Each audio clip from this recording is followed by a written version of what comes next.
साथियों नमस्कार। तबीयत थोड़ी ठीक नहीं है, फिर भी बात करते हैं। 70th बीपीएससी मेंस का रिजल्ट आ गया है और 5401 छात्र सफल हुए हैं। उन सभी सफल छात्रों को बधाई। लेकिन 14,000 साढ़े 14,000 के आसपास छात्र सफल नहीं हो पाए हैं। उन छात्रों के लिए भी उसके दुख की घड़ी में हम साथ हैं उनके साथ, क्योंकि वो भी हमारे छात्र हैं। दोनों बच्चों के लिए बात करेंगे। जो जो बच्चे सफल हो गए हैं उनके लिए भी बात करेंगे, और जो सफल नहीं हो पाए हैं वो भी हमारे छात्र हैं, प्रिय छात्र हैं। उनके लिए भी बात करेंगे कि उन्हें क्या करना चाहिए आगे अब। तो यहाँ हम बात करेंगे कि इंटरव्यू क्यों इम्पोर्टेंट है, कितने मार्क्स लाने चाहिए आपको, उसके लिए क्या क्या आप करेंगे, किस तरीके से आपको किस किस चीज़ों की प्रिपरेशन करनी चाहिए, हमारा इसमें क्या किस तरीके का सपोर्ट रह सकता है। और फिर उन छात्रों के लिए भी बात करेंगे जिनका कि सिलेक्शन नहीं हो पाया है। ठीक है। डिस्क्रिप्शन में लिंक दिया गया है ग्रुप का, टेलीग्राम ग्रुप का, व्हाट्सएप ग्रुप का, दोनों का लिंक दिया गया। दोनों को ज्वाइन कीजिए। न्यूज़पेपर ग्रुप का भी लिंक होगा, उसको भी ज्वाइन कीजिए। वो ज्वाइन करेंगे तो आपको वहाँ पे बिल्कुल ही न्यूज़पेपर वगैरह पढ़ने को मिलेगा। वो फ्री है, उसको आप ज्वाइन कीजिए। ग्रुप का लिंक दिया गया है डिस्क्रिप्शन में और कमेंट बॉक्स में भी पिन करके। हाँ, देखिए, इंटरव्यू में ऐसा है कि ये जनरल कैटेगरी का मैंने लिखा है कि मेंस में कितने मार्क्स कट ऑफ थे, और फिर जो है कि फाइनल कितना कट ऑफ हुआ, और उसके में गैप कितने का रहा। तो आप देख सकते हैं कि हर बार 80 नंबर से तो प्लस ही है। 82, 83, 85, 85, 86 इस तरीके का 65 में से लेकर 69 तक में रहा है। कहने का मतलब ये है कि अभी भी अगर आप मेंस को एकदम बिल्कुल ही सिर्फ कट ऑफ पे क्लियर किए होंगे, क्योंकि अभी तो पता नहीं है कि आपने किस पे क्लियर किया है। तो अगर मार्क्स आपके मेंस में बिल्कुल कट ऑफ पे होंगे तो आपको 85 मार्क्स चाहिए इंटरव्यू में, तब जाकर के आप अंतिम रूप से सफल हो पाएंगे। हो सकता है इस बार थोड़ा सा गैप कम हो, चूँकि सीटों की संख्या ज़्यादा है, तो 80 मार्क्स लाने हो इंटरव्यू में। लेकिन अगर आपका मेंस हुआ है बिल्कुल ही कट ऑफ पे, तो आपको मेहनत ज़्यादा करना पड़ेगा। और जिन छात्रों का कि मेंस में ज़्यादा मार्क्स है और इंटरव्यू में अच्छे मार्क्स आ जाते हैं, तो उनको फिर जो एसडीएम की पोस्ट है या डीवाईएसपी की पोस्ट है, जेल सुपरिटेंडेंट की पोस्ट है, जो अच्छे अच्छे पोस्ट हैं, वो सब मिलने का जो है कि चांसेस रहता है। तो ये बहुत इंपॉर्टेंट है इंटरव्यू स्टेज के लिए। अब आपको अभी क्या करना चाहिए? तो अब आपको अपने एकेडमिक बैकग्राउंड पे काम करना होगा, पोस्ट प्रेफरेंसेस पे काम करना होगा। पोस्ट प्रेफरेंस का वीडियो होगा इसी यूट्यूब चैनल पे, आप देखेंगे 70th बीपीएससी का पोस्ट प्रेफरेंस का वीडियो बनाया हुआ, फ्री में अवेलेबल है। उसको आप देख लेंगे। एकेडमिक बैकग्राउंड पे बहुत सारे वीडियो हमारे ऐसे भी प्लेलिस्ट में है, उसको भी आप देखेंगे तो उसका भी लाभ मिलेगा। बाद बाकी तो जो पेड वाले बच्चों का है तो वो है ही, लेकिन यूट्यूब पे भी बहुत वीडियो है। और हमारे इतना वीडियो नहीं लगता है कि किसी भी और लोगों का होगा इंटरव्यू से रिलेटेड। तो ये बिहार एडमिनिस्ट्रेशन में, पुलिस एडमिनिस्ट्रेशन के बारे में, सिविल एडमिनिस्ट्रेशन के बारे में, फिर हॉबीज के बारे में, क्योंकि यहाँ से न्यू टाइप के क्वेश्चन बनते हैं आपके। ग्रेजुएशन सब्जेक्ट के बारे में आपको पढ़ना होगा, पोस्ट ग्रेजुएशन सब्जेक्ट के बारे में। ऑप्शनल सब्जेक्ट को अच्छे से तैयार करना होगा। एक चीज़ समझ लीजिए कि ऑप्शनल सब्जेक्ट अगर क्वालिफाइंग है तो कोई भी बच्चा इंटरव्यू में जाके ये नहीं बोलेगा कि सर चूँकि क्वालिफाइंग था और उसमें भी ऑब्जेक्टिव हो गया तो मैंने जो है कि इसकी पढ़ाई अच्छे से नहीं की है। ऐसा एक्सक्यूज वहाँ नहीं चलेगा, क्योंकि एक सब्जेक्ट का लिस्ट दिया गया था, 40, 45, 49 के आसपास सब्जेक्ट था उसमें। उसमें से एक आपने सब्जेक्ट चुना है, ऑप्शनल अपने मन से चुना है।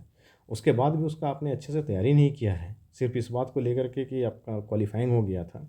ये एक अच्छा प्रशासक के रूप में आपको नहीं दर्शाता है। तो उस पर भी आप अच्छे से कमांड कर लेंगे। उसके बाद positive and negative dimensions of your personality. क्या आपके पॉजिटिव हैं, क्या आपके अंदर नेगेटिव है। तो वो सब नेगेटिव में भी ऐसा नेगेटिव बताना है जिसको कि करेक्ट करके आप फिर पॉजिटिव कर सकते हैं। कुछ उस तरीके का नेगेटिव डायमेंशन बताना है। बिल्कुल ही ऐसा कोई नेगेटिव डायमेंशन नहीं बता देना है कि मैं किसी बुरी लत में हूँ, इस तरीके का नहीं बताना है।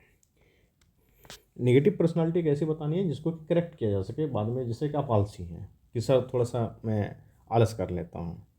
तो ठीक है, अगर मेहनत करेंगे तो आलसी खत्म, आलसपना कम हो जाएगा, ख़त्म हो जाएगा। ठीक है। कम्युनिकेशन स्किल बहुत इंपॉर्टेंट है इंटरव्यू को लेकर के, तो कम्युनिकेशन स्किल पे तो आपको काम करना ही होगा। और मैंने बच्चों को बताया भी है कि आप कैमरा मोबाइल का ऑन करें, उसके बाद उसमें अपना वीडियो रिकॉर्ड करें 5-5 मिनट का, 3 मिनट का। कुछ टॉपिक पे आप बोलें, फिर उस बोले हुए बात को रिकॉर्ड करने के बाद 3 तरीके से सुनें। पहला, जब उसका जो है कि सिर्फ और सिर्फ उसमें वीडियो चल रहा हो, ऑडियो ऑफ हो। दूसरी बार जब आप सुनेंगे तो सिर्फ जो है कि ऑडियो चलेगा, उसमें वीडियो जो है कि नहीं देखना है, सिर्फ ऑडियो को सुनना है। और तीसरी बार जब देखना है उसको तो उसमें वीडियो भी देखना है, ऑडियो भी देखना है।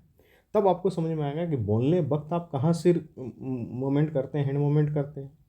और जब आप ऑडियो सुनेंगे तो आपको ये समझ में आएगा कि लैग कहाँ करते हैं। तबीयत ठीक नहीं है, अदरवाइज हम इतना बोलने में हमें लैगनेस तो नहीं आती है, बिल्कुल ही फ्रीक्वेंट हम बोलने में। बिल्कुल भी लैग नहीं करना है बोलने में। ठीक है सर, देख लेंगे, इस तरीके से नहीं, एकदम फ्रीक्वेंट जवाब देना है, शॉर्ट आंसर करना है, क्रिप्स आंसर करना है और धड़ल्ले से बोलना है जिन भी बातों को। उससे क्या होता है कि आपकी क्लियरिटी समझ में आती है इंटरव्यूअर बोर्ड को कि किस तरीके से आप अपनी चीज़ों को लेकर, थॉट्स को लेकर के, अपने पर्सनालिटी को लेकर के आप बिल्कुल ही क्लियर हैं, अपने आंसर को लेकर के क्लियर हैं, अपने लाइफ को लेकर के क्लियर हैं। ये सारा चीज़ दिखता है उससे।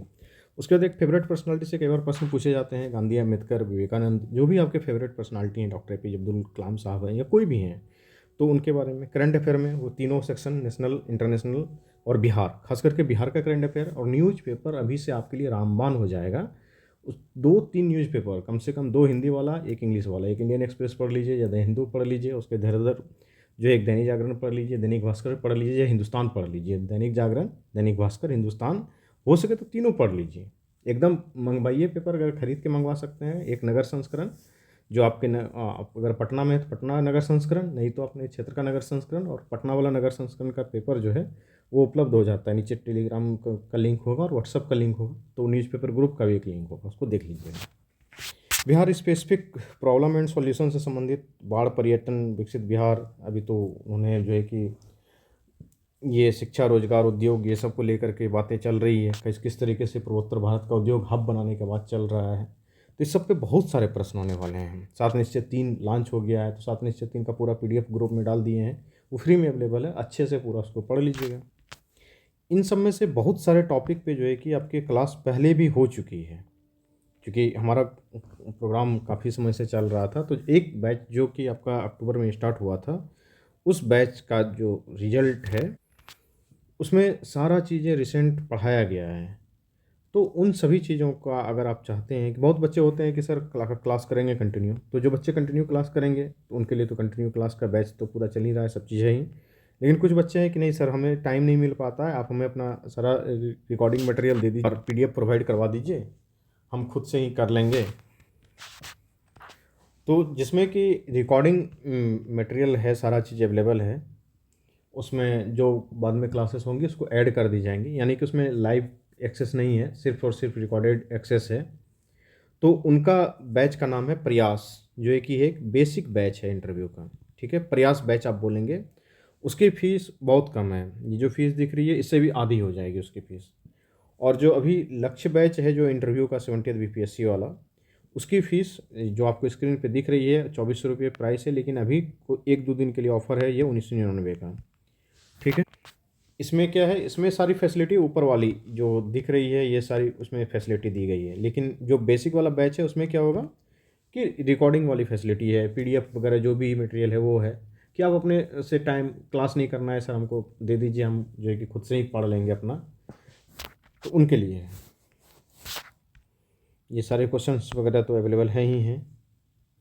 एक दूसरा और है कि अब फ्रेंड सर्कल में भी जो बात करेंगे आप लोग, तो उसमें भी भाषा का, संयमता का ध्यान रखेंगे। ऐसा नहीं कि जैसे तैसे बात कर रहे हैं, वो नहीं करना है आपको। लड़कियां साड़ी पहनना सीख लेंगे, साड़ी पहन के जाती हैं लड़कियां तो थोड़ा अच्छा लगता है ऑफिसर की तरह, तो उसको सीख लेंगे। बहुत सारे बच्चों को आता नहीं है। किसी भी मुद्दे पर बात रखना है तो 1-2 मिनट के अंदर अपनी बात को रखने के लिए सीखें, चाहे कितना ही बड़ा मुद्दा क्यों ना हो। उसका क्या है, मुद्दा क्या है, उसका कंक्लूजन क्या है, उसका वे फॉरवर्ड क्या है, वो सारा चीज़ 1-1 मिनट में सीख। बाद बाकी आप जानते ही हैं कि बहुत सारे हॉबी से रिलेटेड जो क्वेश्चंस हैं ये सारे तो अवेलेबल करवा ही दिए गए हैं आपके ग्रुप में। ये कंप्लीट बड़ा बड़ा क्वेश्चन होगा तो ये सारा चीज़ तो अवेलेबल है। जैसे वो क्रिकेट हॉबी से संबंधित है, तो ये ट्रैवलिंग हॉबी से संबंधित है, ये कुकिंग हॉबी से संबंधित है। इस तरीके से सारे क्वेश्चन अवेलेबल करवा दिए। ये सब्जेक्ट रिलेटेड सारे प्रश्न अवेलेबल हैं, जैसे ये LSW का प्रश्न, ये बिहार स्पेशल संबंधित प्रश्न है जो इंटरव्यू में पूछे जाते हैं। ये ज्योग्राफी ऑप्शनल का प्रश्न है। इस तरीके से ऑप्शनल के भी मटेरियल अवेलेबल हैं जो क्वेश्चन अवेलेबल करवा दिए गए हैं।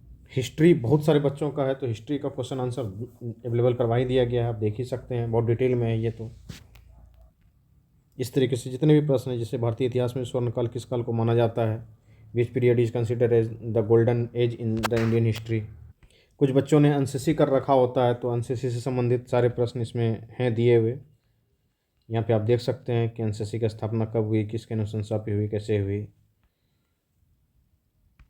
ये बहुत सारे पेपर कटिंग जो इम्पोर्टेंट हैं आपके लिए वो भी अवेलेबल करवाए गए हैं ग्रुप में, और ये और भी अवेलेबल करवाए जाएंगे। इस तरीके से जो भी है, हिस्ट्री के question, polity, geography, economy, physics, chemistry, biology, botany, zoology, maths, accounts, civil engineering में, electrical engineering, mechanical engineering, computer science, electronics and communication, सारे सब्जेक्ट्स के क्वेश्चंस अवेलेबल करवा दिए गए हैं। सारे हॉबी हैं, इसमें से आप जो भी हॉबी रखने का मन हो, painting, travelling, singing, dancing, cricket, chess, जो भी रखने का आपका इच्छा हो, इसका ले लेंगे स्क्रीनशॉट और इसको रख सकते हैं। और इसके संबंधित एक लंबा वीडियो भी बना होगा, उसको भी आप देख लेंगे। तो बहुत सारे वीडियो हैं जो पहले भी मैंने बनाए थे, वो यूट्यूब पे अवेलेबल है। और लास्टली यही है कि जितने क्लास करवा दिए गए हैं और जितने पीडीएफ्स दे दिए गए हैं, आप कम से कम उतना भी तैयार कर लेना, तो आप 80 नंबर के आसपास, 85 नंबर के आसपास, 82 नंबर के आसपास लाने के सक्षम बन जाएंगे। बाद बाकी आपकी अपनी मेहनत है, आपका अपना लक है। हमारा भी प्रयास बहुत बेहतरीन तरीके से वो करवाया गया है, जो बेसिक बैच के लिए बच्चों की बात है। बाद बाकी जो लोग चाहते हैं कि हमें एडमिशन लेना है और जो क्लासेस चल रही हैं उसमें शामिल होना है, तो उनके लिए तो है ही। तो इस बैच का फ़ी जो है, प्रयास बैच में इसका फ़ी में 50% ऑफ है। इसमें रिकॉर्डिंग वाली फैसिलिटी अवेलेबल है, और इसमें जो है कि रिकॉर्डिंग तो है ही, साथ के साथ जो और भी चीज़ें कंटिन्यू चलती रहेंगी, वो सारी चीज़, लाइव इंटरेक्शन वगैरह, वो सारा चीज़ इस लक्ष्य वाले बैच में है ही। अब बात कुछ उन बच्चों के लिए जिनका कि सिलेक्शन नहीं हो पाया है। तो देखिए, जब सिलेक्शन नहीं होता है तो पूरा जीवन ही लगता है कि शून्य हो गया। सही में शून्य हो भी जाता है। आप फिर से स्टार्ट करेंगे, आप जिनका 71st भी नहीं होगा हुआ होगा, उन बच्चों पे क्या बीत रही होगी, वो तो मैं खुद भी समझ सकता हूँ कि क्या दुख होता है जब भावुक होकर मैसेज आता है। कुछ बच्चों का मैंने देखा है इस बीच में, लड़कियों का, कि 71st में रिजल्ट नहीं हुआ, उसके बाद उसकी शादी तक तय हो गई। वो आप सोच सकते हैं कि कहाँ सपना था बीपीएससी करने का, कहाँ शादी करके। ठीक है, वो भी जीवन का एक अभिन्न अंग है, लेकिन क्या कर सकते हैं। बहुत सारे बच्चे, बहुत लंबे समय से तैयारी करते हैं, बहुत लोगों का एज हो गया है, अलग अलग तरीके के बच्चे हैं। उनके लिए अलग से काउंसलिंग करना पड़ेगा, एक एक करके उन सारे बच्चों से बात करना होगा, उन्हें क्या करना चाहिए, कहाँ चूक रह गई। बहुत लोग 64वीं, 65वीं, 66वीं से लगातार दे रहे हैं, अभी तक अगर नहीं हो रहा है, इतनी बड़ी वैकेंसी में नहीं हुआ है, कुछ तो कमी रही होगी या बेसिक फॉल्ट होगा, कहीं ना कहीं तो दिक्कत होगा, तभी तो अभी तक सिलेक्शन नहीं हुआ है। तो उन सभी बच्चों से बात करना पड़ेगा। आसान नहीं लगता है बात करना, भावुक हो जाते हैं हम लोग भी, इंसान ही हैं। और जब बहुत दुख होता है कि इतने लंबे समय से संघर्ष कर रहा था, किसी एक कारण से नहीं हुआ, किसी एक स्टेज पे नहीं हुआ, फिर वो शून्य हो जाते हैं। और देखिए, अभी तो आपको ऐसा लग ही रहा होगा कि पूरा जीवन बिल्कुल अस्त व्यस्त हो गया हुआ है, लेकिन इसी में से फिर संभलना है, उठना है और आगे बढ़ना है। दूसरा कोई रास्ता नहीं है। जब आप एक बार चक्र में आ जाते हैं तो अभिमन्यु की तरह उसको या तो आप भेद के पार नहीं कर पाते हैं, या फिर बहुत लोग पार कर भी जाते हैं। तो आपको देखना है कि आप में क्या कमी रह गई है, उस पर काम करना होगा। तो हम लोग बात करेंगे इस पर अंत में, इसी विश्वास के साथ कि हाँ, अभी हम मानते हैं कि बिल्कुल ही आपको लग रहा होगा अब कुछ ऑप्शन नहीं बचा, कोई चारा नहीं बचा, लेकिन फिर भी समय बीत जाता है। समय बहुत ही शक्तिशाली होता है, और उसके बाद जब आप अगले बीपीएससी में सेलेक्ट हो जाते हैं तो फिर लगता है कि चलो, सफलता थोड़ी देर हुई, लेकिन अंततः हम सेलेक्ट हो ही गए। तो ऐसा लगता है। और अभी कुछ दिनों तक आपको हम कुछ भी समझाने का प्रयास करेंगे, अच्छा नहीं लगेगा।